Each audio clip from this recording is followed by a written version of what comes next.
Okay. Thank you everyone for joining us today for the June edition of the Small Business Webinar. A couple housekeeping notes before we kind of get started today.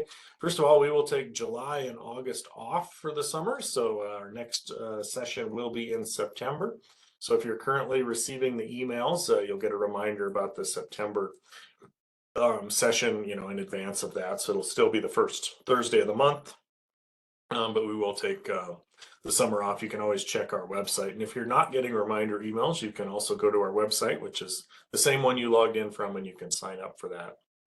And then you'll get a reminder each month of what the upcoming webinar is to see if it's of interest to you. So also on the webinar, we do record all the sessions. And if there's relevant handouts, we post both the recording and the handouts there. So if you want to go back and review it, or if you want to share it with someone that missed it, we do keep those there as well. Also, contact information for myself and Rich, the organizer. So if you've got an idea for a topic for a future session or clarification, please feel free to reach out to us, and maybe that's something we'll be able to address in a future session. So the program, as usual, is brought to you by kind of a host of different groups to make this presentation free to everyone. And so that's the Small Business Development Centers, the Montana Department of Commerce, Small Business Administration, Montana State University Extension, Montana Economic Development Association. And then we also get support from Grow Great Falls Economic Development and the University of Montana and Montana State University Extension. So those are our sponsors. So if you work with those folks, that's how this program comes to you. So today's presenter is probably someone who's familiar. He's presented before and is one of the organizers of the group. Rich Gannon is a rural business advisor for the Great Falls Development Authority, but he's based a little further north up on the High Line there.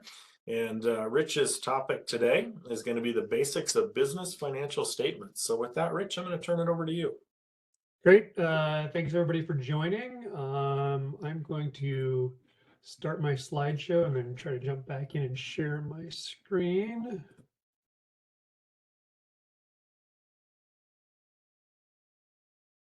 Give me just a minute here. Can everybody see my screen? Looks good, Rich. We can still see your next slides as well. Yeah, I'm gonna print it. There we go. Yep. Okay. You'll monitor the chat. If people want to ask a question while I'm doing this, feel free to unmute yourself, tell me to slow down and ask a question, or you can type your question into the chat there too, and we can save questions for later. Want to make this kind of conversational. This is pretty informal. There's only a handful of us on here, so no need to raise your hand. Feel free to interrupt me at any time if I'm going too fast. So my name's Rich. I'm a small business advisor with Montana Small Business Development Center and the Great Falls Development Alliance. If you don't know what the Montana Small Business Development Center is, today's your lucky day. We are a statewide network of, I think there's about 15 or 16 of us statewide. We offer no-cost business advising and support. We do a lot of work with entrepreneurs and business owners, particularly when it comes to things like financial projections, or actually when your business is operational, reviewing financial statements. And I've seen kind of in my tenure here, a bit of a weak point with a lot of startup businesses and entrepreneurs that, they don't really have a great handle on what business financial statements are. And that's what I'm going to kind of direct this presentation toward today, is those startup folks or people who don't have a great understanding of this. So first off, the disclaimer, I am not an accountant. So take that for a grain of salt. I do have some experience with business financial stuff. So again, this is really directed to those people who are at the startup stage, or maybe who just don't have a great handle on this. So if you're an experienced entrepreneur, if you're an accountant, if you're a financial professional, you might want to leave right now, because this might just seem a little bit basic, but that's okay. You're not my target audience if that's you. So quick, we're going to talk a little bit about why this is even important, and then we're going to dissect the 3 business financial statements, and then I'm going to make an attempt to tie them all together. And right now, I'll tell you, there will be a quiz at the end of this. So Just take that for what it's worth. Oh, sorry about that. Okay, so why bother? So understanding your business financial statements, or maybe even your employer's financial statement, or maybe if you even want to invest in a company, understanding how business financial statements work and what they're presenting will help you make better informed decisions. So every business decision you make, whether it's has to do with pricing, hiring an employee, or financing the business, is going to have an impact on the business financials. And understanding where those things are reported on business financials and what story they're telling you, I think is really important. So let's look first at the income statement. Income statement is also sometimes called the profit and loss, or the P&L. And I find that this statement is usually conceptually the easiest for most people to understand. This is revenue minus expenses. And it's important because it shows profitability over a set time period. So the income statement is reported from a beginning date to an end date, and then it starts over. So you can track your income statement. You can run an income statement for the entirety of a year. You could have an income statement that reports your profitability over 1 month, 1 quarter, 1 week. So income statement, remember, is profitability over a time period. So let's look at a sample income statement and kind of dissect it. So this is a fictitious company that I made up. We're going to call it ABC Pizza, and we're going to follow ABC Pizza's financial performance over these 3 types of financial statements. We're going to start first with the income statement. So you can see there at the top, it says right there over the time period, January 1st, 23 to 12/31/23. So this is last year's income statement for ABC Pizza. And we start here at the top with revenue. Sometimes this is called, anybody can guess what this is also known as? This can be called the top line. And the reason we call it the top line is because it's at the top line. Pretty self-explanatory. So you might hear people say, well, what's your top line? How's your top line doing? Tell me about your top line. When someone says top line, what they want to know is all sales, all revenue. And this, an important distinction that needs to be made here. On the income statement, all sales are going to include sales that are not just sales. So this is a really important distinction to kind of remember. In a company like Pizza Company, we can probably assume the majority of their sales, when they make a sale of pizza, they're collecting the cash right then. But some businesses might make a sale and it might take them 30, 60, 90 days or 6 months to collect that cash. But the sale is reported the time it happens. So it's a really important distinction to remember. And that's actually one of the reasons we need a statement of cash flow. So the next item here is called our cost of goods sold, or sometimes this is referred to as COGS, or direct cost, or variable costs. And this is the costs that are directly associated with sales. So we can assume that in ABC Pizza's case, they made $1 million in sales.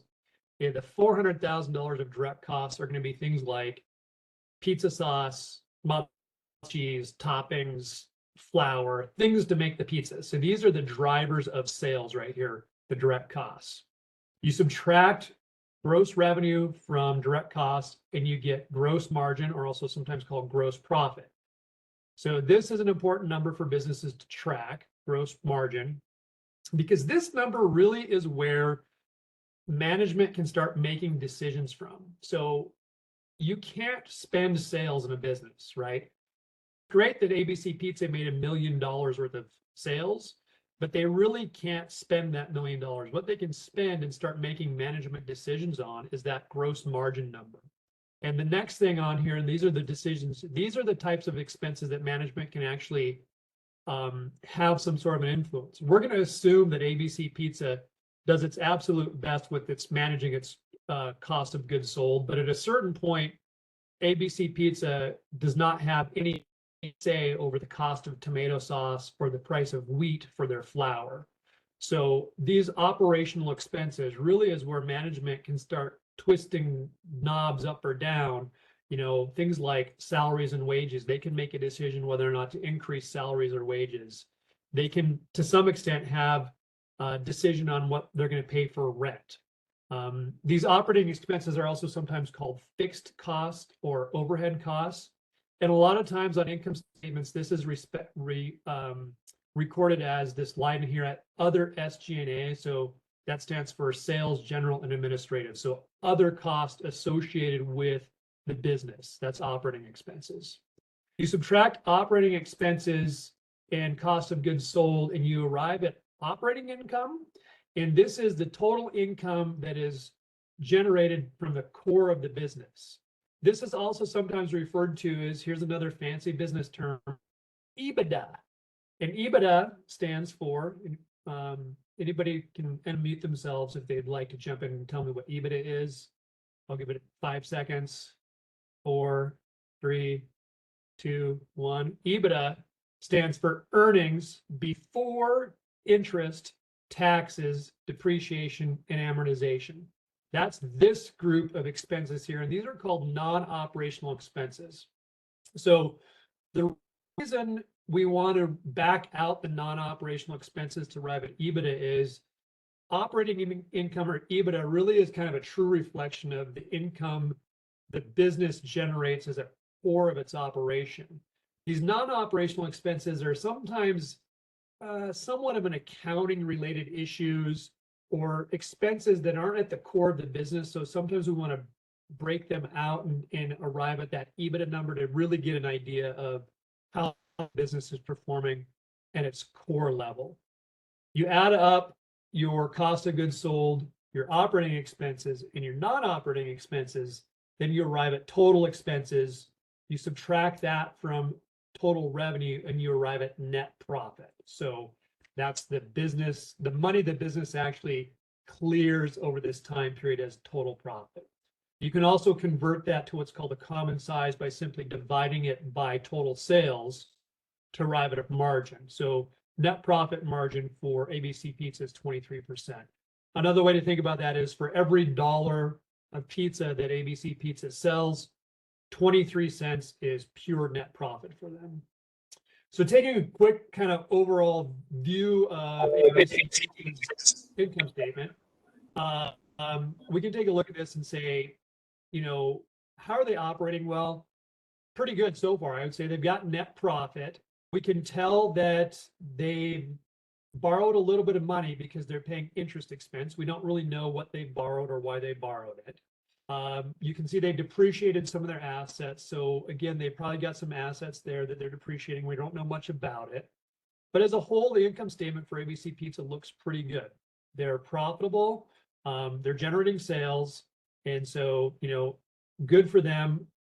Looks like a pretty solid business so far. Some key things to remember about the income statement is revenue that's reported at the top. Remember, their top line sales. That includes all sales, and there is a huge difference between sales and cash. And that's one of the reasons we need the statement of cash flow. So again, if a business sells $1 million worth of goods, but they give their customers 6 months to pay for it, the income statement could be wildly profitable, but they could run out of money because they don't have the cash. So that's why we need the statement of cash flow. The other things to remember about the income statement, it shows profitability over a set time period. And what you as a business owner should do is compare your income statements over set time periods to get a trend and track trends for your business. So, track your first quarter of last year with against your first quarter of this year and have an understanding of, hey, why did my direct costs go up? Or, hey, my profitability is going down. What type of control measures could I take to address that? And then finally, one more reminder here, it's important to try to understand EBITDA because some of those non-operational expenses can really throw off the income statement. And again, EBITDA, earnings before interest, taxes, depreciation, and amortization. So the balance sheet. So this is the next one we're going to look at. So the balance sheet is a snapshot at a point in time of the net worth of a company. This is expressed as the balance sheet equation. Sometimes this is called the accounting equation. So assets of what a company owns is equal to the sum of its liabilities and equity. So what a company owns and how it paid for it. Another way to look at the accounting equation, and this to me is conceptually an easier way to look at it, is assets, what a company owns minus its liabilities, what it owes, is equal to its net worth. So just think about that in a personal level, like your house. You own a house that is worth $300. That's your asset. You owe the bank $100,000. That's your liabilities. Your equity is $200,000. So the balance sheet is a really important financial instrument because it helps you understand how a company uses equity and debt. And it's also a really great indicator of the short-term and long-term stability of the company. Here's a quick illustration, just visually, of a balance sheet. On one side of the balance sheet, we have assets, this big blue block. And on the other side, these two blocks added together would equal the blue block. So the liabilities plus the equity would equal the assets. So let's take a look. Maybe here we go. Let's take a look at ABC Pizza's balance sheet. So the top of the page, we have assets. Again, this is what the company owns, and it's divided between current and long-term. And I'll explain this in a little bit. Current assets are assets that are cash or can easily be converted into cash in less than 1 year's time. Down here, we have liabilities. This is what the company owes. And again, similar to assets, this is divided between current, the stuff that is due within a year, and long-term stuff that is due longer than a year. And then down here, we have equity, or the net worth of the company. This is made up here. In ABC Pizza's case, we can see that the owners have injected $50,000. And then earnings, if you remember from the income statement, that's the net profit number for the year that's sliding over into the balance sheet. So let's take a look and see if the balance sheet balances. So ABC Pizza has $181,000 in total liabilities plus $276,000 total equity. That equals the total assets, $457,900. So the balance sheet balances. And then another way to obviously express that is what the company owns, that $457,900 minus what it owes, 181, is equal to 276, the total equity. Looking real quickly, I talked about breaking out assets and liabilities into stuff that is due within a year and this current amount. So right here, ABC Pizza has current assets of $277,000. So again, that's either cash or an asset that can be quickly converted into cash. So their accounts receivable, typically businesses' accounts receivable are 30, 60, or 90 days. So ABC Pizza has $16,000 in receivables. And then their current liabilities of $50,000. So what this tells us here, it tells us the liquidity position of ABC Pizza. So we can see that from a liquidity standpoint, ABC Pizza is in good shape. They've got way more current assets than current liabilities. I like to try to break these things down into, personal relations, or relate this to myself personally. So if my wife and I go out to dinner and I've got $277 in my pocket, that's my current assets. And the dinner bill comes and it's $50, that's the current liabilities. I'm doing pretty good, right? I got enough money to cover my dinner. But you can see if you flip that equation over, dinner comes and the bill is $277 and I only have $50 in my pocket, I'm going to be doing dishes, right? So that's one of the reasons we split this out on the balance sheet. It's an indication of a company's liquidity, how fast they can convert, or if they've got the ability to cover their short-term debts. So some key things to remember about the balance sheet: shows cumulative net worth of the company. Assets and liabilities are again divided in between short-term and long-term, and so that shows liquidity. And then remember the accounting equation: the company's total assets is equal to the sum of its liabilities and shareholders' equity. So assets equals liability plus equity. Moving right along, we'll look at the statement of cash flow. So statement of cash flow, this reports cash in and out of a business over a time period. There are three components of this. So the first thing is cash from operations. So this is cash that the company generates from its actual core operations. We have cash from investing, and we have to kind of change the framework of the term investing here in the statement of cash flow. Cash from investing in this case does not mean cash that the business, like the business goes out and invests in mutual funds and the mutual fund pays a dividends. That's not what we're talking about here. We talk about cash from investing from a cash flow standpoint. We're talking about net cash to the business from typically the sale or purchase of assets. And this will make a little more sense when I show you the cash flow statement. And then finally, cash from financing. So this shows the amount of cash that flows into or out of the business based on its financing activities like debt or equity.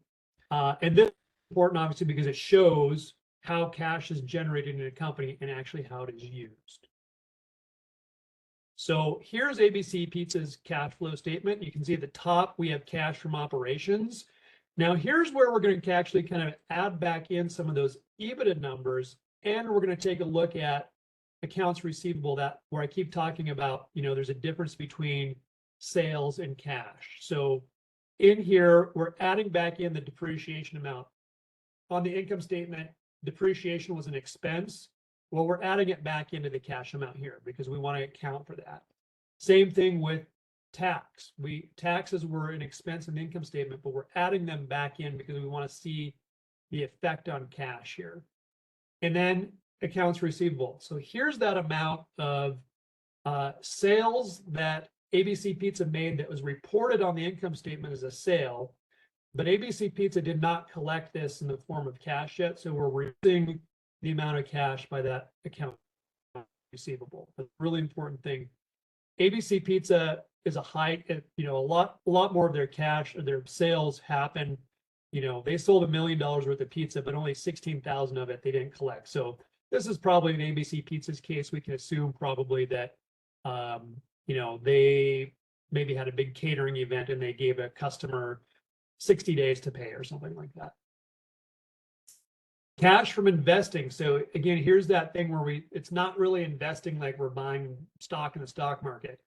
This is assets purchased or sold. And I guess I should point out on the statement of cash flow, anytime we have parentheses and around a number, that is cash, that is a reduction of cash. So in this case, we can see ABC Pizza bought a piece of equipment for $200,000. So there's $200,000 leaving the business here to purchase that asset. And then we have cash from financing. So here is the net cash from financing. It's made up of, you can see there's short-term and long-term debt there.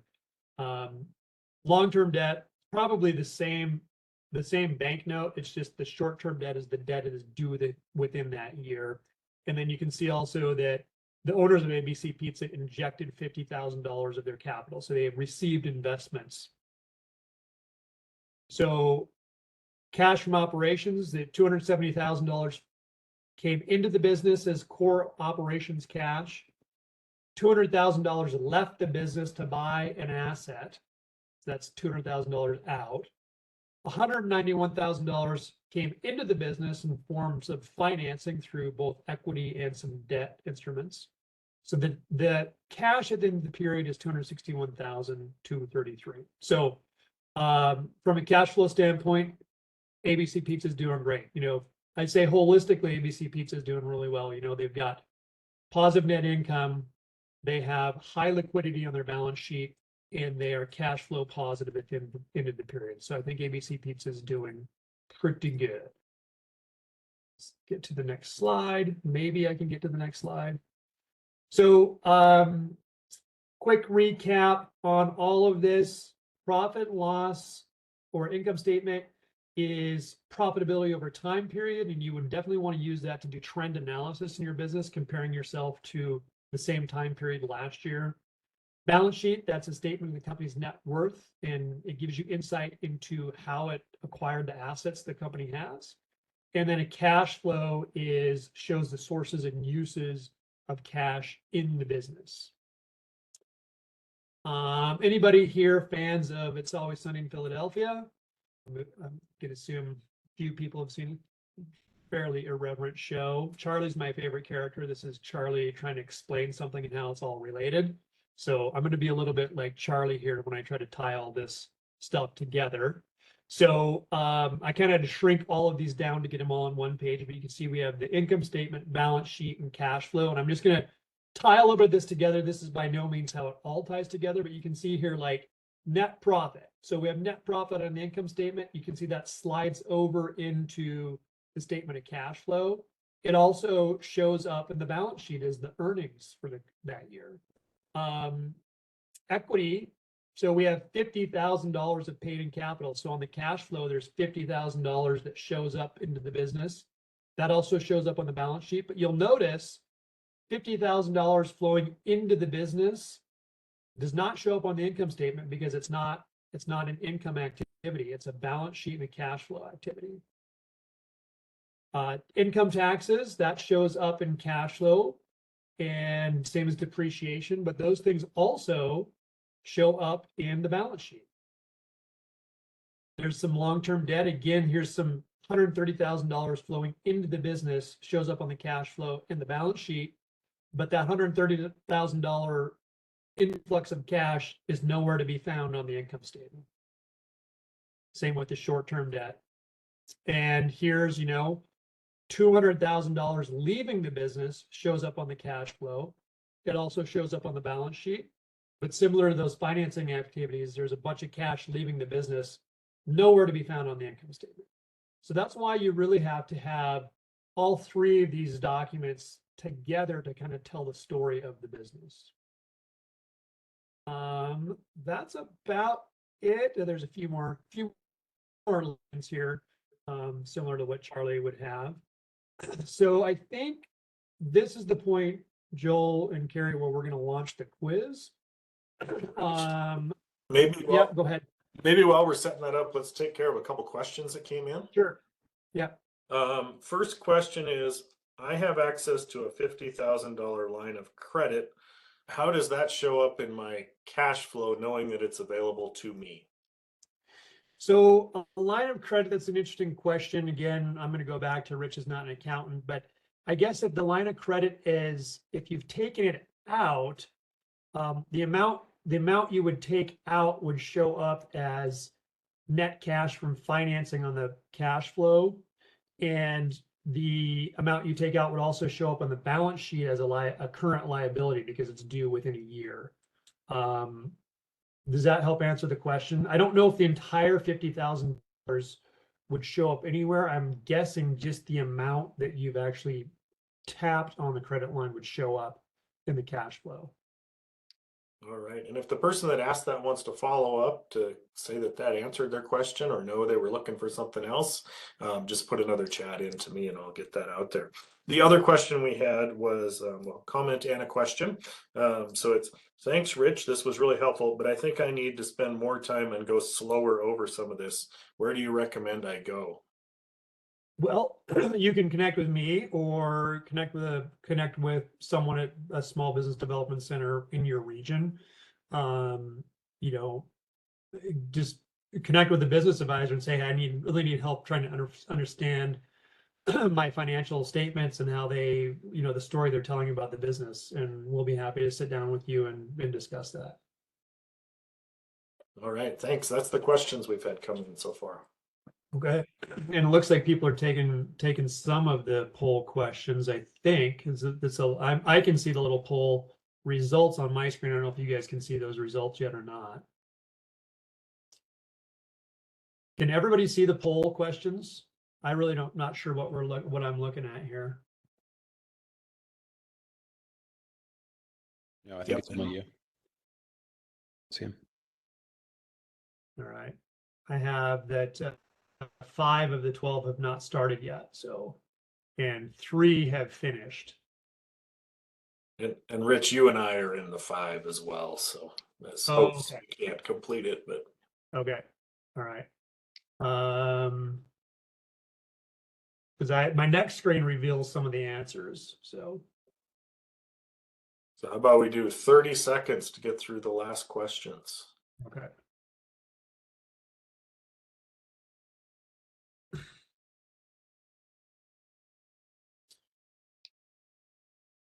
Well, 6 of the 12 have started. There's another question here. Michael asks, for new business projections, what's the most important thing? As we know, 90% fails in the first year.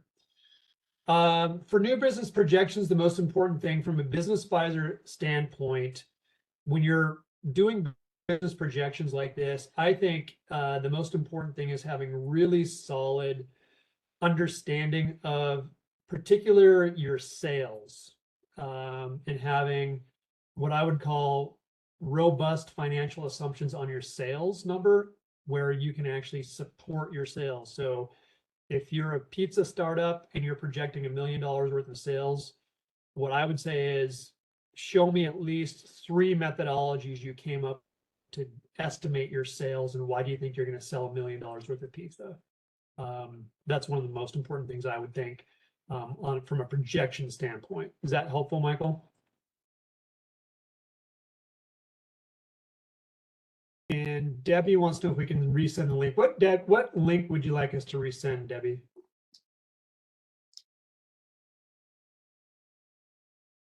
I don't know if you can see that there, Joel.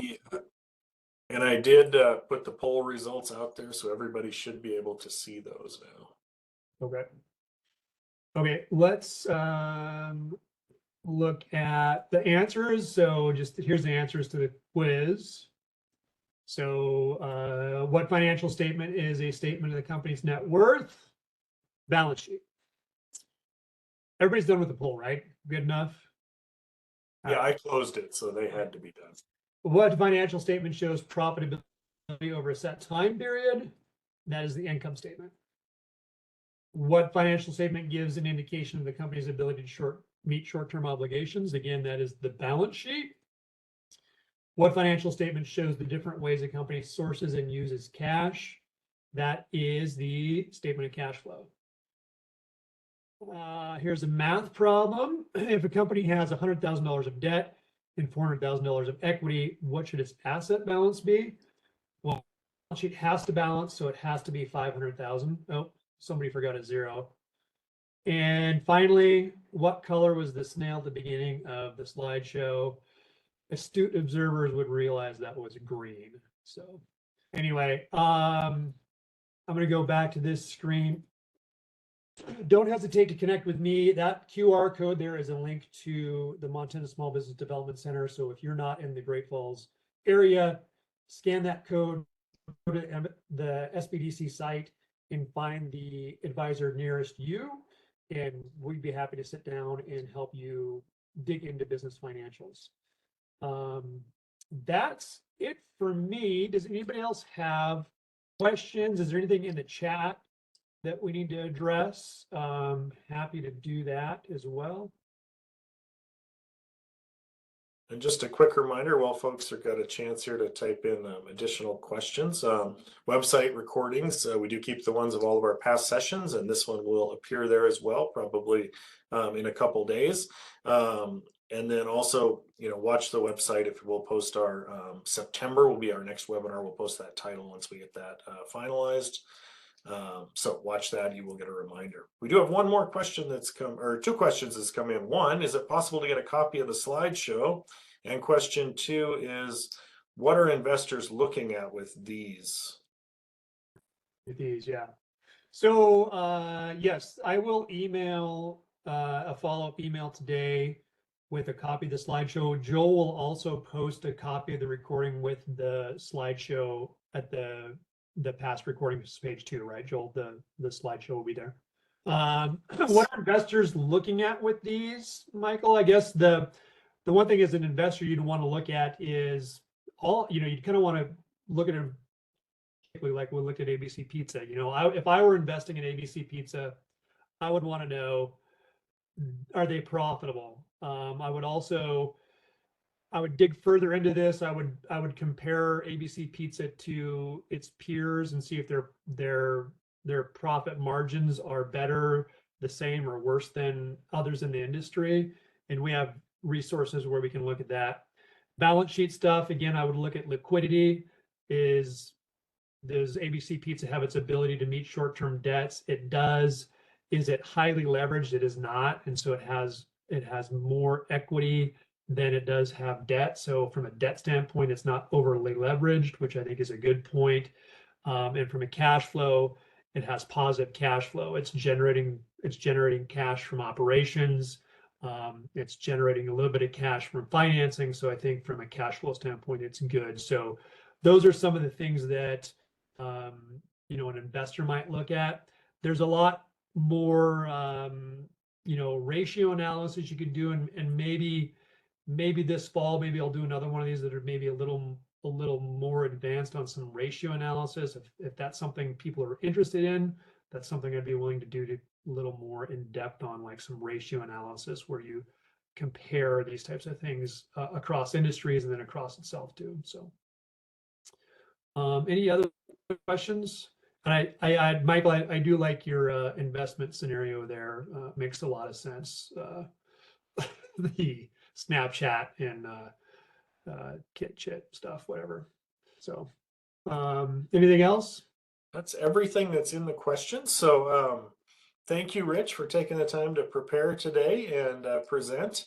And again, to those that are here, feel free to send emails in the off time, but otherwise we will see you again in September. All right. Thank you. Thanks, everybody. Thank you.